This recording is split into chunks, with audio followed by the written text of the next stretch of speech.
बिस्मिल्लाहिर्रहमानिर्रहीम। अस्सलामुअलैकुम। उम्मीद करता हूँ तमाम दोस्त खैरियत से होंगे।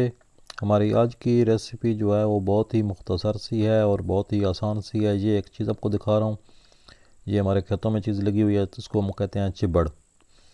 आगे बढ़ने से पहले आप दोस्तों से गुजारिश है कि वीडियो को अभी से लाइक कर दें, और अगर आप हमारे चैनल पर नए हैं तो चैनल को सब्सक्राइब कर लें और साथ लगे बेल का आइकन को ज़रूर प्रेस करें ताकि आने वाली वीडियो आपको मिलती रहे।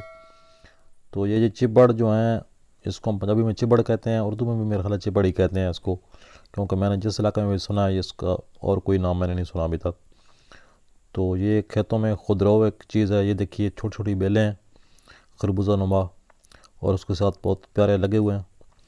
तो हम लोग बहुत शौक़ से खाते हैं इनको। ये मीठे भी होते हैं और कुछ कड़वे भी होते हैं।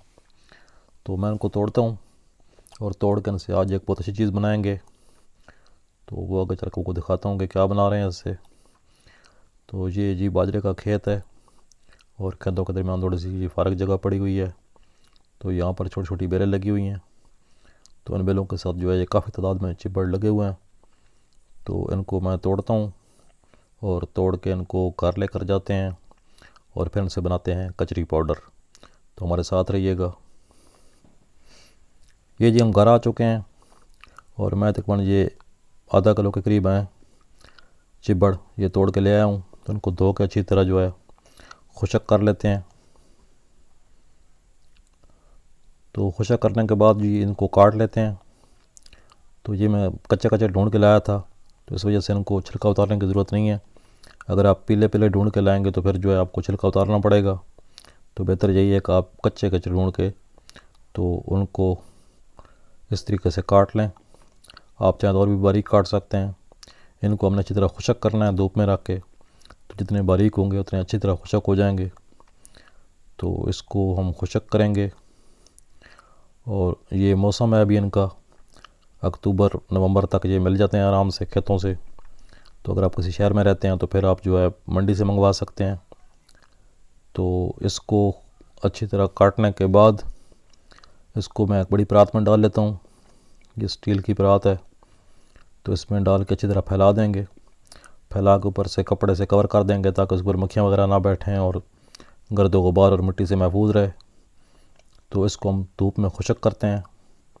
तो इन दिनों में धूप अच्छी खासी है, तो उम्मीद है कि 3 से 4 दिन में ये खुशक हो जाएगा। तो खुशक करने के बाद जो है इसका अगला प्रोसेस करेंगे वो मैं आपको दिखाऊंगा। तो वीडियो आखिर तक देखिएगा। ये जी 5 दिन धूप लगने के बाद जो है ये इस शेप में आ गए हैं।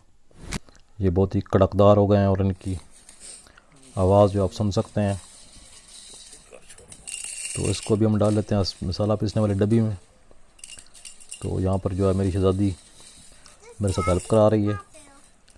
तो इसको डब्बी में डाल के मसाले वाली में, तो इसका हमने पाउडर बना लेना है। और ये पाउडर जो है कचरी पाउडर हमारा बन जाएगा सिर्फ एक आइटम से। और ये जो है गोश्त को गलाने के लिए बहुत बेहतरीन चीज़ है। अक्सर जो है बारबेक्यू में और फास्ट फूड में इस्तेमाल होता है गोश्त के साथ। तो जो बाज़ार से मिलता है वो पता नहीं सफाई का निज़ाम रखा गया है उसमें या नहीं रखा गया। तो अपने हाथ से अगर आप बनाएंगे तो आपको पता होगा कि मैंने ये साफ़ सुथरा धो के और अच्छे तरीके से बनाया है। तो इसको डब्बी में हम डाल के पीस लेते हैं अच्छी तरह। इसका आटा बना लेना है बिल्कुल। मेरे पास ये मशीन थोड़े पुराने मॉडल की है तो ये शायद उस तरह का आटा ना बनाए। तो आप वैसे हाथों से भी इसको रगड़ सकते हैं। तो ये इसका जो है आटा बना लिया। तो ये हमारा कचरी पाउडर जो है तैयार हो गया है। ये कुछ गुठलियाँ जो रह गई हैं इनको मैं निकाल लेता हूँ और बाद में दोबारा पीस लूँगा धूप लगवा के। तो ये मसाला जो है हमारा 1 साल तक ख़राब नहीं होता। तो गोश्त को गलाने के लिए जो है वो बहुत फ़ायदेमंद चीज़ है। अगर आप पंसार स्टोर से लेंगे तो आपको थोड़ा महंगा दामों में मिलेगा और इतना साफ़ सुथरा भी नहीं मिलेगा। तो बेहतर यही है कि अभी सीज़न है तो आप सीज़न से फ़ायदा उठाएं और कचरी पाउडर जो बना कर रख लें। तो ये मैंने आपको दिखाने के लिए थोड़ा सा बनाया है। वैसे मैं ज़्यादा मकदार में बनाऊँगा और बना कर जो है 1 साल के लिए स्टॉक करूँगा, ताकि फिर आगे आने वाली तमाम रेसिपीज़ में इसको इस्तेमाल करते रहेंगे। तो इसको आप शीशे की बोतल में या जार में डाल लें तो इसकी जो लाइफ है वो 1 साल तक बढ़ जाती है। तो अगर शीशे की ना मिले तो आप वक्ती तौर पर प्लास्टिक के बर्तन में भी इस्तेमाल कर सकते हैं। तो मैं प्लास्टिक के डब्बे में डाल कर रखता हूँ। तो यही थी जी आज की रेसिपी। उम्मीद करता हूँ कि आपको पसंद आई होगी। तो चैनल को सब्सक्राइब कर लें और इंशाल्लाह बहुत जल्द मिलते हैं नई वीडियो में। तब तक के लिए अल्लाह हाफ़िज़।